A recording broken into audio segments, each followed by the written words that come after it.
Okay, so I woke up this morning and my stomach feel a little puffy, little uneasy. So I'm walking 5 minutes down the road from me for see if I can go get some Cerasee, make some Cerasee tea, some strong Cerasee tea. I think I located some over this side.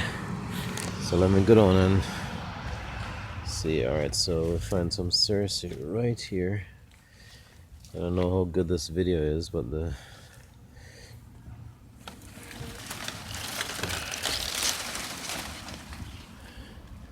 see if I can get the best. Seriously, have to be careful and watch out for snakes inside of them bush here, because yeah, I think we're getting some nice Cerasee. And you see this green thing here? Cerasee, incidentally, we call it bitter melon also, and this thing is supposed to be the melon.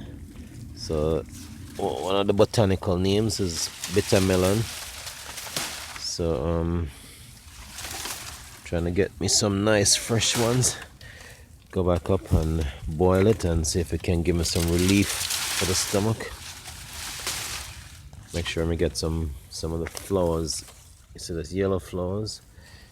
That is edible too, and it's very good in making the thing more potent and so forth. Alright? I can hear cars slowing down behind me because they're wondering what the hell this guy doing. Yeah, well, it's a crazy Jamaican pulling bush. Alright, so I think I have enough. This is enough. Alright, so alright, I'm going to show you how we bond it to make sure it boiled properly into the pot. Okay? Alright. Okay, so now we're in the house. Just gonna quickly show you. We want to make sure we take these stuff out. I'm preparing it for boiling. These are, by the way, the pine needles on the pine tree. They're actually edible. You can boil them in a tea also and drink them. It's good for men who are experiencing erectile dysfunction. Traditionally, they use that because it's good for increasing blood circulation.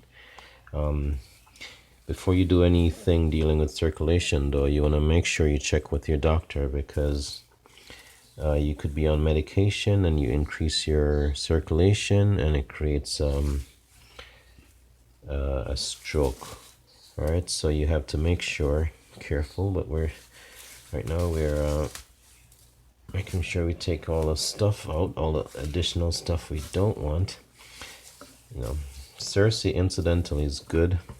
It's a good diuretic. It's good for as a laxative, a gentle, friendly laxative. It's good too for as an anti-inflammatory agent. All right.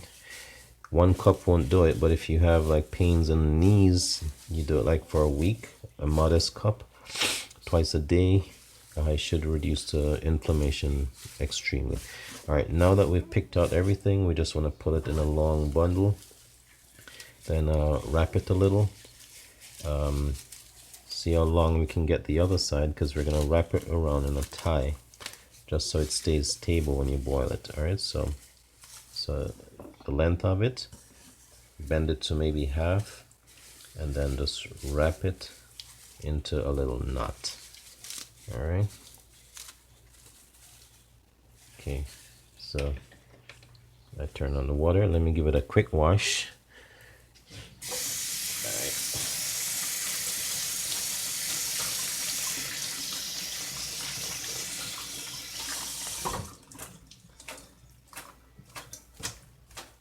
Okay, so you can see I gave it a quick wash just to wash off any dust that might be on it, and then the boiling will take care of whatever other foreign bodies, like if there's any germs in there, or stuff. Not to worry about that. Okay, so now we put it in the pot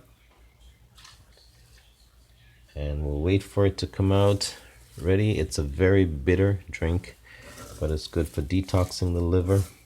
At least traditionally we use it for detoxing the liver, for reducing blood sugar, for reducing inflammation.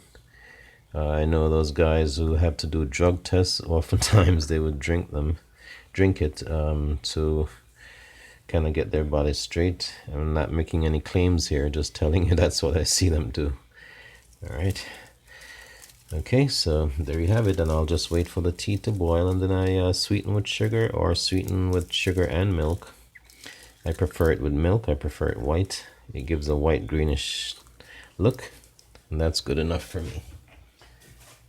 Okay, so thank you for joining. I'm Bobby Montego, and you're in tune to Wake Up and Live. Walk good.